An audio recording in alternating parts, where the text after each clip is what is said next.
The autumn rain pounded the windows of Henderson Legal Services as Vivienne Walsh sat nervously in the leather chair, her paint-stained fingers clutching a worn canvas bag. She had rushed here straight from her shift at the coffee shop, still wearing her apron underneath her jacket.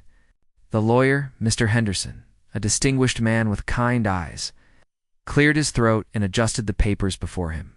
Vivienne stared at him in disbelief. Her grandmother, Florence, had passed away 2 weeks ago, and the grief still felt raw and overwhelming.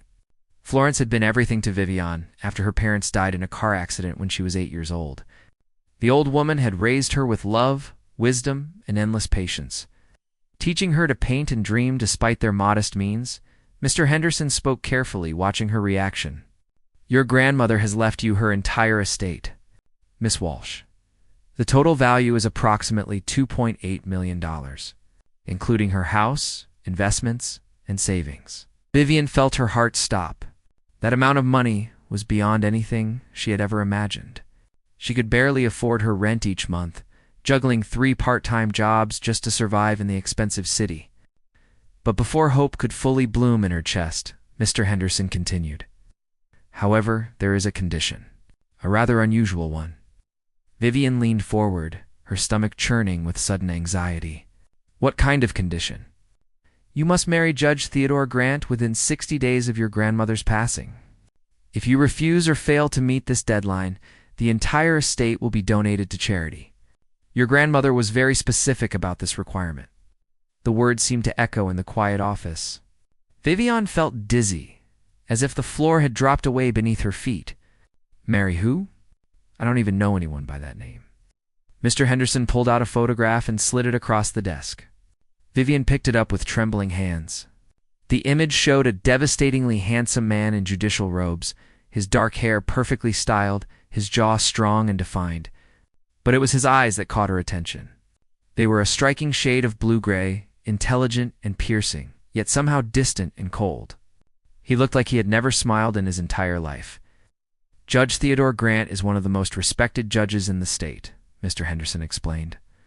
"He is 38 years old, unmarried, and known for his brilliant legal mind and uncompromising integrity.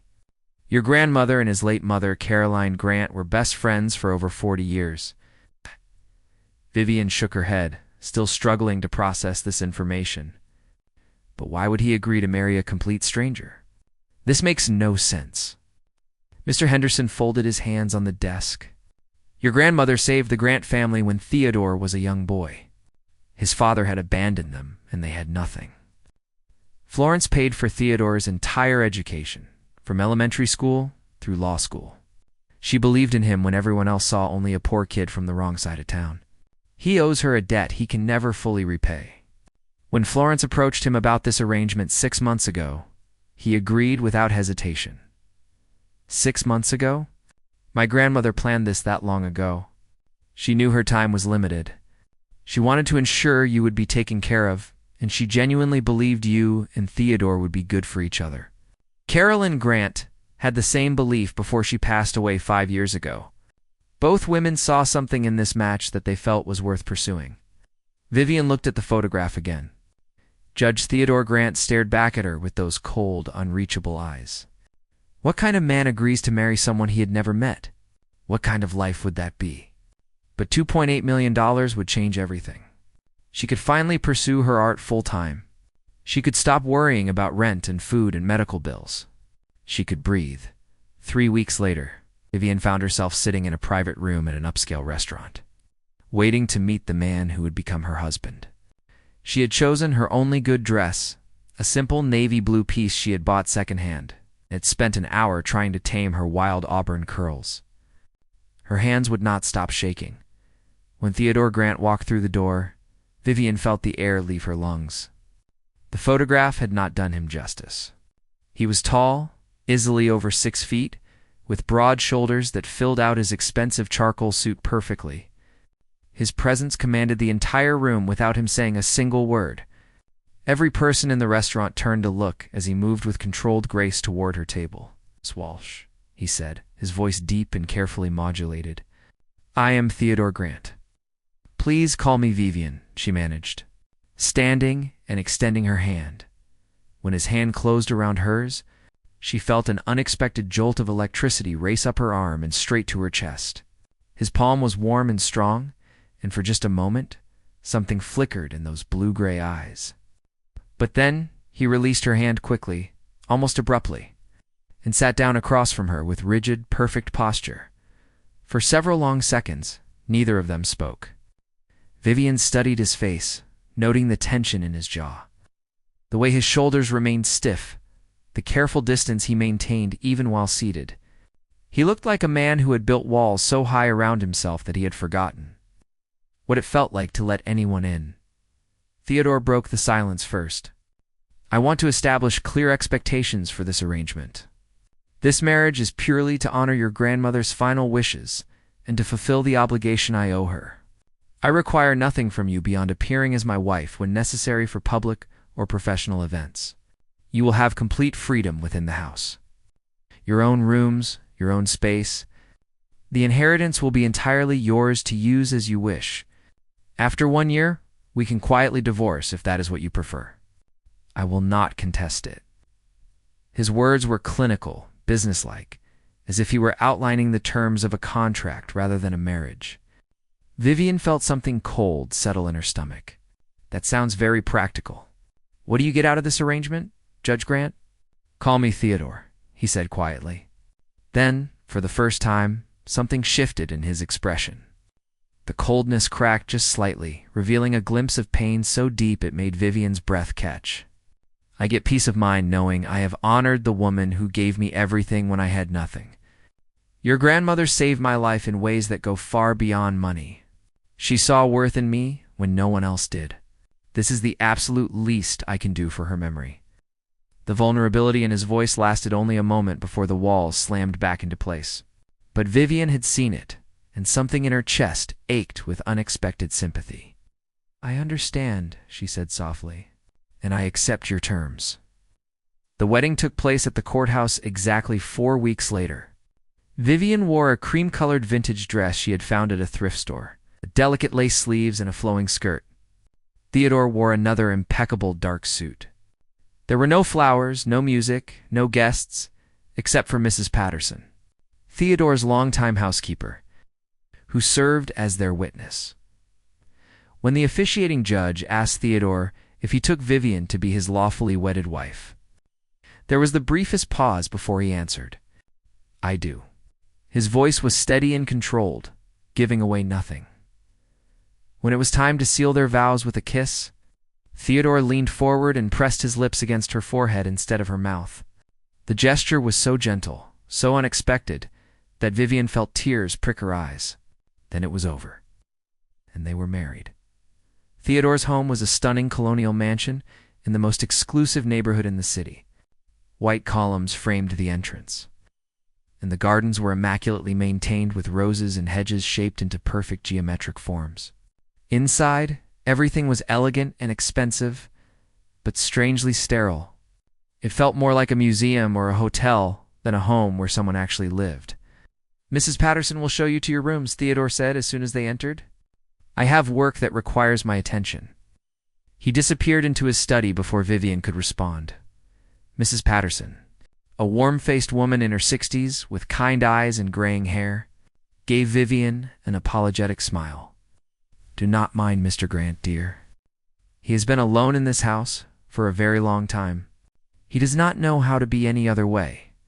The east wing that would belong to Vivienne was breathtaking. Her bedroom was larger than her entire previous apartment, with high ceilings, tall windows that overlooked the gardens, and a walk-in closet that echoed when she stepped inside. The bathroom had a marble-soaking tub that looked like it had never been used, but despite the luxury surrounding her, Vivienne had never felt more alone. As she unpacked her meager belongings into the vast empty spaces, they looked pitiful and out of place.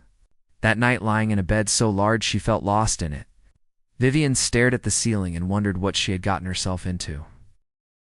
The first week of marriage passed in near silence. Vivienne barely saw Theodore at all. He left the mansion before dawn and returned long after she had gone to bed. Their only interactions were brief. Awkward encounters in hallways where he would nod politely and say good morning or good evening before disappearing again. The house was so enormous and so quiet that Vivienne found herself talking aloud just to hear a human voice break the oppressive silence. Mrs. Patterson became her only real companion during those early days. The housekeeper would bring tea to the conservatory where Vivienne had set up her art supplies, and they would chat about simple things like the weather or recipes or the garden.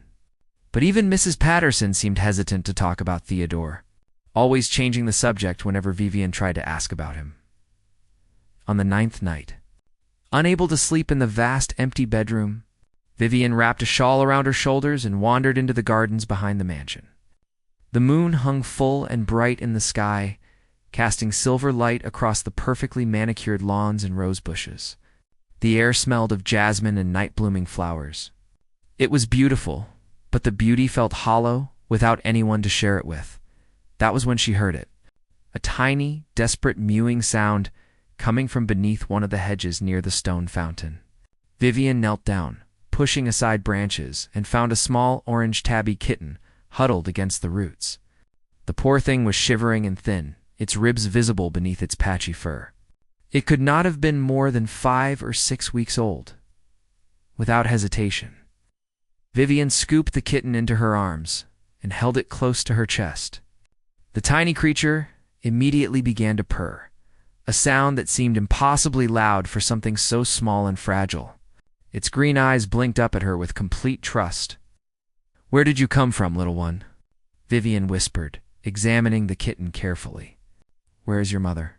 The kitten just purred louder and kneaded its tiny paws against her palm. Vivienne made a decision. She could not leave this helpless creature outside alone. She carried the kitten inside, wrapping it in her shawl, and headed to the kitchen to find something it could eat. The mansion's kitchen was enormous, with gleaming stainless steel appliances and marble countertops. Vivienne found some milk in the refrigerator and warmed it slightly before pouring it into a small bowl. The kitten attacked the milk desperately, making small gulping sounds as it drank. Vivienne was sitting cross-legged on the kitchen floor, watching the kitten explore the tiles on wobbly legs when she heard footsteps approaching. Theodore appeared in the doorway, still dressed in his work clothes despite the late hour. His tie was loosened and his sleeves were rolled up, revealing strong forearms. He stopped abruptly when he saw her. "What is that?" he asked, his eyes fixed on the kitten. "I found him in the garden. He was alone and cold and starving. I could not leave him out there." Vivienne stood up, preparing herself for an argument. "If you do not want him in the house, I can keep him in my rooms. He will not bother you." Theodore stared at the kitten, which chose that precise moment to wobble over to his polished leather shoes and attempt to climb up his pant leg with needle-sharp claws. For the first time since Vivienne had met him, she saw Theodore's expression shift. The cold mask cracked, and something soft and almost vulnerable appeared in his eyes. He reached down and carefully detached the kitten from his pants, holding the tiny creature in his large hands with surprising gentleness. The kitten looked absurdly small, cradled in his palms. "He's very young," Theodore said quietly, his voice losing some of its usual formality. "Too young to be separated from his mother. He probably will not survive without proper care." "I will take him to a veterinarian tomorrow," Vivienne said quickly. "I will make sure he gets everything he needs." Theodore looked up at her then, really looked at her for the first time since their wedding day. In his blue-gray eyes, Vivienne saw something that made her heart ache. Loneliness. Deep, profound loneliness that mirrored her own. This man, with his massive house and successful career and impeccable reputation, was just as alone as she was. "He can stay," Theodore said softly. "Mrs. Patterson can help you obtain whatever supplies you need. Food, bedding, toys, whatever he requires." He handed the kitten back to her, and their fingers brushed during the transfer. Theodore pulled back immediately, as if he had touched something burning hot, and the walls slammed back into place around him. "I should return to my work," he said, his voice once again controlled and distant. "Good night, Vivienne. Good night, Theodore." As he turned to leave, the kitten let out a loud, plaintive meow. Theodore paused in the doorway without turning around. "What will you name him?" he asked. Vivienne looked down at the orange ball of fluff in her hands, at those bright green eyes and oversized ears. Oliver. His name is Oliver? She could have sworn she saw Theodore's shoulders relax slightly before he walked away. Vivienne stood in the enormous kitchen, holding a tiny kitten, and felt the first genuine spark of hope since this strange marriage had begun. Maybe this cold, isolated man was not as unreachable as he seemed. Maybe they were both just waiting for someone to knock down the walls they had built around their hearts. Oliver purred in her arms. And somewhere in the silent mansion, Vivienne heard a door close softly instead of slam. It was a small thing, but it felt like a beginning. Over the following weeks, Oliver became an unexpected bridge between two isolated souls. The kitten had absolutely no respect for the invisible boundaries Theodore had established. He wandered freely between the east and west wings of the mansion, leaving tiny paw prints on important legal documents and curling up on laptop keyboards. Vivienne would often find Oliver sleeping in Theodore's study, sprawled across case files as if he owned the place. More surprisingly, Theodore seemed to encourage this behavior. He installed a small cat door between their wings, so Oliver could move freely. He came home one evening with an elaborate cat tower that must have cost hundreds of dollars, complete with multiple levels, scratching posts, and dangling toys. When Vivienne raised her eyebrows at the extravagance, Theodore simply said, "He needs proper stimulation for healthy development," before retreating to his study. But Vivienne noticed that he lingered for a moment, watching Oliver attack one of the dangling toys with fierce kitten determination. The real change began about 3 weeks after Oliver's arrival. Vivienne had been working on a painting in the conservatory, which had become her studio. The late afternoon light streamed through the windows, golden and perfect, and she was completely absorbed in her work. She was painting a series about loneliness, depicting beautiful empty spaces, abandoned ballrooms, deserted gardens, solitary figures, and vast landscapes. "You are very talented." Vivienne nearly dropped her brush in surprise. Theodore stood in the doorway, still dressed in his work clothes but with his tie loosened and his jacket gone. Oliver was draped over his shoulder like a furry orange scarf, purring contentedly. "Thank you," Vivienne managed, wiping paint-covered hands on her apron. "I did not hear you come home. I have been watching you work for several minutes. I hope that does not make me sound like a stalker." Ow. There was something almost like humor in his voice, a subtle warmth she had never heard before. "Only a little bit," Vivienne teased gently, then held her breath. Worried she had overstepped some invisible line, but Theodore's lips curved into something that was not quite a smile, but was closer than she had ever seen. He moved into the conservatory, studying her paintings with genuine interest. His eyes moved from canvas to canvas, taking in the lonely ballroom with a single spotlight. The garden bench surrounded by overgrown roses with no one sitting on it. The figure standing at a window looking out at an empty street. "These are remarkable," Theodore said quietly, stopping in front of her favorite piece.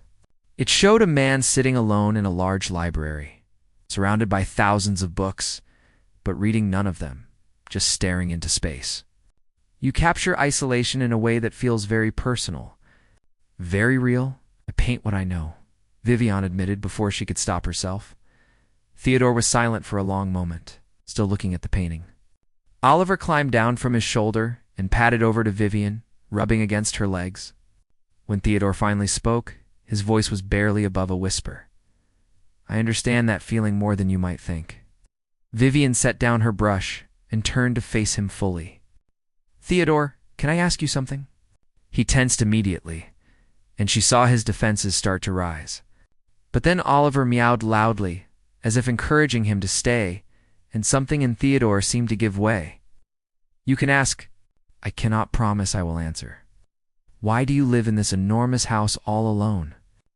Mrs. Patterson mentioned you have been here by yourself for nearly 10 years. Why isolate yourself like this?" Theodore walked to the windows overlooking the gardens, his back to her. For so long that Vivienne thought he would not answer at all. When he finally spoke, his voice was tight with barely controlled emotion, because it is safer this way.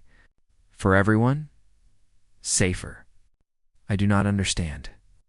Theodore turned to face her, and the raw pain in his eyes nearly took her breath away. "Your grandmother saved me when I was a boy, Vivienne. But what she could not save me from was myself. I am not the man people think I am. I am not capable of the things that normal people take for granted." "What things?" Vivienne asked softly, taking a step toward him. Theodore laughed, but it was a bitter, hollow sound. "Intimacy.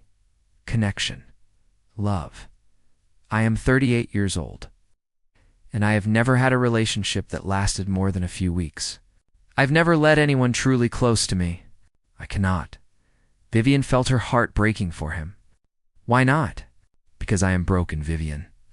Something inside me does not work the way it should. I have been to therapists, read countless books, tried everything I can think of, but the result is always the same. I push people away. I cannot be vulnerable. I cannot let down my guard. And the truth is, I have never actually been with a woman. Not completely. Not in the way that matters."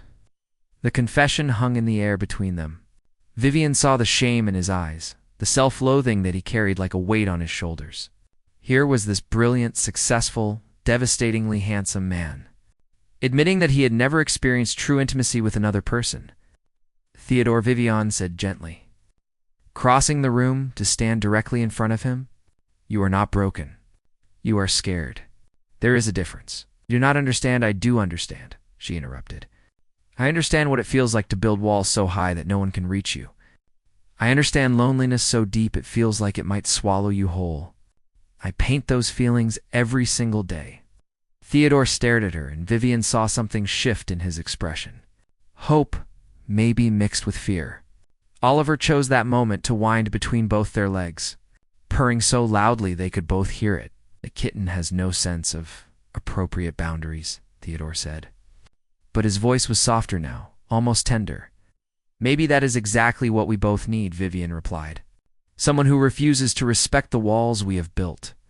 Theodore reached out slowly, hesitantly, and touched a strand of her auburn hair that had escaped from her ponytail. His fingers were gentle, trembling slightly. "I do not know how to do this, Vivienne. I do not know how to let someone in." "Then maybe we can learn together," she whispered. They stood there in the golden afternoon light, not quite touching, but closer than they had ever been. While Oliver purred at their feet and the paintings of loneliness surrounded them like silent witnesses to the beginning of something neither of them had expected to find. The weeks following their conversation in the conservatory brought subtle but profound changes to the mansion. Theodore began coming home earlier, often joining Vivienne for dinner in the formal dining room that had previously felt cold and unwelcoming. Mrs. Patterson seemed delighted by this development, preparing increasingly elaborate meals and humming cheerfully as she worked. Their conversations during these dinners started carefully, touching on safe topics like current events, books, and Oliver's latest antics, but gradually, layer by layer, they began to peel back the protective armor they had both worn for so long. One evening, about 6 weeks into their marriage, Theodore found Vivienne in the library. She was curled up in one of the oversized leather chairs, reading a novel with Oliver sleeping in her lap. The fireplace crackled softly, casting dancing shadows across the room. "May I join you?" Theodore asked from the doorway. Vivienne looked up and smiled, the genuine warmth in her expression making his chest tighten. "Of course.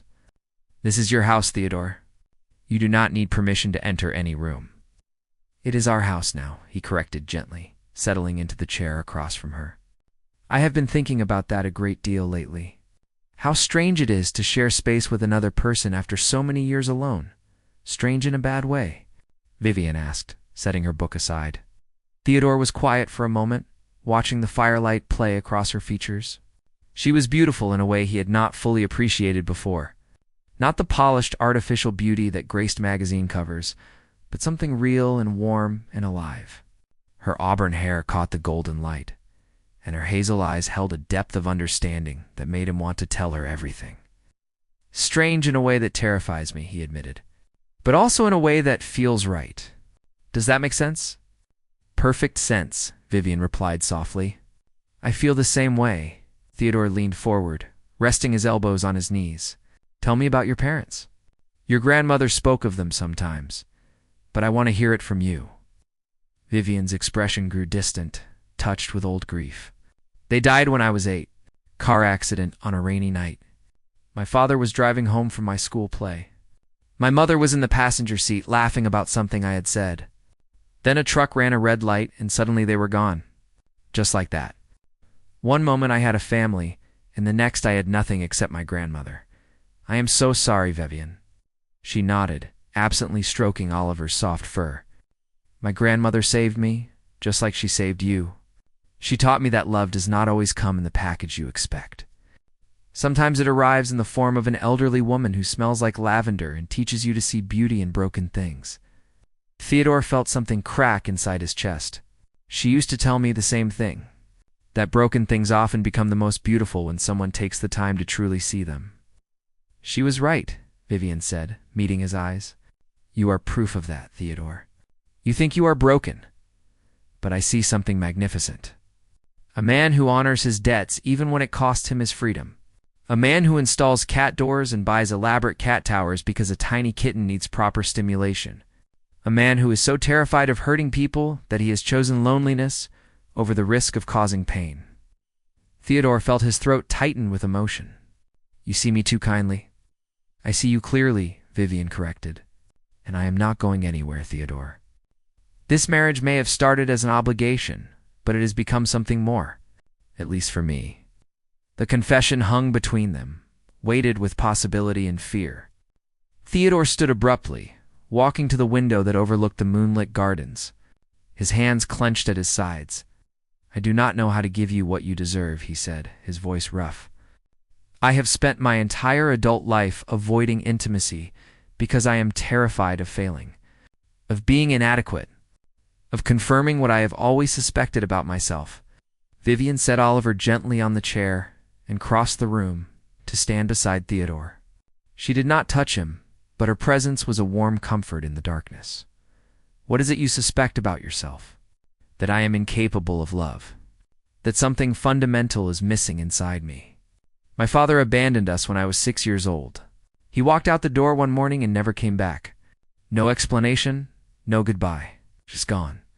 My mother cried herself to sleep every night for years. I watched her waste away, loving a man who cared nothing for her. I promised myself I would never inflict that kind of pain on another person.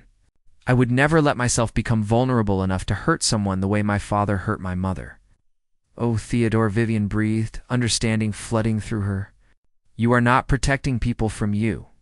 You are protecting yourself from becoming your father. Theodore turned to look at her, and Vivienne saw tears glistening in his eyes. I do not know the difference anymore. Without thinking, Vivienne reached out and took his hand. Theodore stiffened at the contact, but did not pull away. His palm was warm against hers, and she could feel his pulse racing. Your father left because he was selfish and cruel, Vivienne said firmly. You have spent your entire life proving you are the opposite of him. You honor your commitments. You care deeply about justice and doing what is right. You married a stranger to honor a debt to an elderly woman who believed in you. Does that sound like a man incapable of love? I married you for practical reasons, Theodore protested weakly. Did you? Vivienne challenged. Then why do you come home early now? Why do you join me for dinner and conversation? Why do you watch me paint and ask about my day? Why does your face soften when Oliver climbs on your shoulder? Those are not the actions of a man going through the motions of obligation, Theodore. Those are the actions of someone learning how to let another person in. Theodore stared at their joined hands as if seeing them for the first time. I am so afraid, Vivienne. Afraid of wanting this. Afraid of failing you. Then let us be afraid together, she whispered, stepping closer. Let us figure this out one day at a time. No pressure, no expectations. Just two people learning how to trust each other. Theodore lifted his free hand slowly, hesitantly, and cupped her cheek. His touch was feather-light, as if he expected her to disappear like smoke. Vivienne leaned into his palm, and she felt him tremble. I have never felt this way about anyone, Theodore confessed. It is overwhelming, like standing at the edge of a cliff and wanting to jump but not knowing if there is water below or rocks. There is water, Vivienne promised. I will catch you, Theodore. I promise. He leaned down slowly, giving her every opportunity to pull away. When their lips met, it was soft and tentative, and achingly sweet. Theodore kissed her like she was made of glass, like one wrong move might shatter everything. But Vivienne pressed closer, her free hand coming up to rest against his chest where she could feel his heart hammering. When they finally broke apart, Theodore rested his forehead against hers, his breathing uneven. "I do not know what I'm doing." "Neither do I," Vivienne admitted with a soft laugh. "But I think that is okay. We can learn together." Over the following weeks, their relationship deepened in small, precious increments. Theodore began spending evenings in the conservatory, reading legal briefs while Vivienne painted. They would work in comfortable silence, occasionally sharing observations or asking questions. "Hey." Sometimes Theodore would set aside his work to watch Vivienne create, fascinated by the way she transformed blank canvases into windows to emotional landscapes. They took walks in the gardens, with Oliver trotting along behind them like a tiny orange shadow. Theodore told her stories about his childhood, about his mother's strength and grace, about the day Florence had appeared like an angel and offered to pay for his education. Vivienne shared memories of her parents, of her grandmother's wisdom, of the loneliness she had carried for so many years. They held hands during these walks. Sometimes Theodore would put his arm around her shoulders when the evening air grew cool. Each touch became a little easier, a little more natural. The walls were coming down brick by brick. But Theodore still maintained separate bedrooms. He would kiss Vivienne goodnight at her door with increasing passion, but always pulled back before things could progress further. She could feel his desire, see it in his eyes, but also sense the fear that held him back. 2 months into their marriage, everything changed. Theodore had been called to handle an emergency hearing for a high-profile case. He left early in the morning with barely a word, his expression tense and preoccupied. Vivienne spent the day working on a new painting, trying not to worry. When Theodore had not returned by midnight, Vivienne began to truly worry. She called his cell phone repeatedly, but it went straight to voicemail. She paced the length of the mansion, Oliver following her anxiously, sensing her distress. At 2 in the morning, Theodore finally came through the front door. Vivienne rushed to meet him and gasped at what she saw. His face was bruised and swollen, his lips split and bleeding. His expensive suit was torn and dirty. He was limping badly, favoring his left side. "Theodore, what happened?" Vivienne cried, rushing to support him. "There was an incident at the courthouse," Theodore said through gritted teeth. "A defendant did not appreciate my ruling. He attacked me in the parking garage." "I am fine, Vivienne, just bruised." "You are not fine," Vivienne said firmly, guiding him to the nearest chair. "We need to take you to the hospital." "No hospitals." "Theodore, please, Vivienne, just stay with me." The vulnerability in his voice broke something inside her. Vivienne helped him upstairs to his bedroom, a room she had never entered before. It was as elegant and impersonal as the rest of the house, more like a hotel room than a personal space. "Hush." She helped him out of his torn jacket and shirt, revealing more bruises across his ribs and shoulders. Theodore winced, but did not complain. As Vivienne gently cleaned his wounds with warm water and antiseptic, she felt him watching her. "You do not have to do this," Theodore said softly. "Mrs. Patterson could help me tomorrow." "I want to do this," Vivienne replied. "Let me take care of you, Theodore, please." When she had finished tending his injuries, Theodore caught her hand. "Will you stay with me tonight?" I do not want to be alone." Vivienne's heart squeezed at the raw need in his voice. "Of course. Let me just change into something comfortable." She returned wearing a simple nightgown and found Theodore already in bed, propped against the pillows. His eyes tracked her every movement as she slipped under the covers beside him. Oliver jumped up and settled at the foot of the bed, as if standing guard. They lay in the darkness, not quite touching, listening to each other breathe. Finally, Theodore reached out and pulled Vivienne close, wrapping his arms around her despite the pain it must have caused his bruised ribs. She rested her head against his chest, hearing the steady thump of his heart.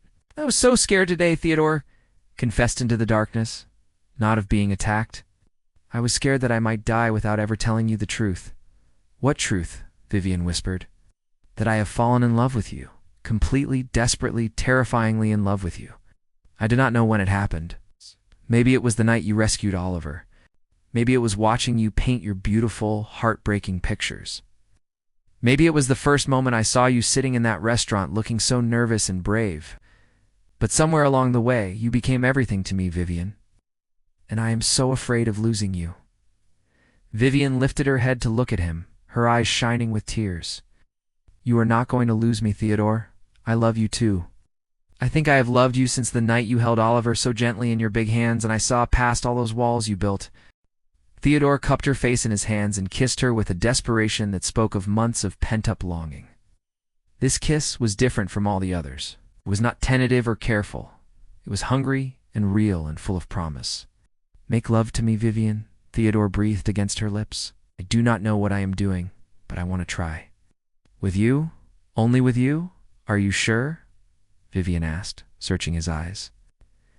"We do not have to rush. I have been waiting my entire life for this," Theodore said. "For you, I am sure." What followed was tender and awkward and perfect. Theodore was nervous, his hands shaking as he touched her, but Vivienne guided him with patience and love.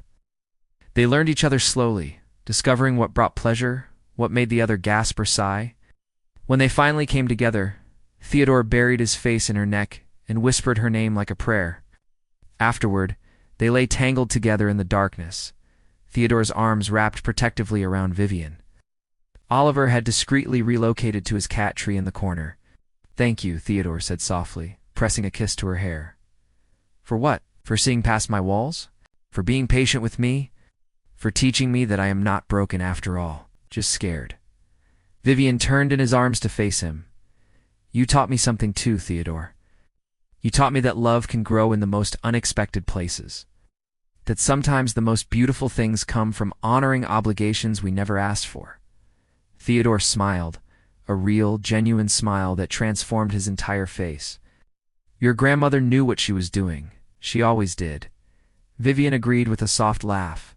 As dawn light began to filter through the windows, Theodore and Vivienne lay wrapped in each other's arms, finally understanding what Florence and Caroline had seen all those years ago. Two lonely souls who needed each other desperately, but were too afraid to reach out. Sometimes love needed a gentle push from people who believed in happy endings even when the people involved could not see them yet. Oliver stretched lazily on his cat tree, yawned, and settled back to sleep. His work here was done. The humans had finally figured out what he had known from the beginning. They belonged together, and love was patient enough to wait for even the most guarded hearts to open. Theodore and Vivienne fell asleep as the sun rose over their mansion. No longer a museum of isolation, but finally a home filled with love, laughter, one very satisfied orange tabby cat who took full credit for the entire thing. Thank you for listening. If you enjoyed this story, please like, share, and subscribe for more content.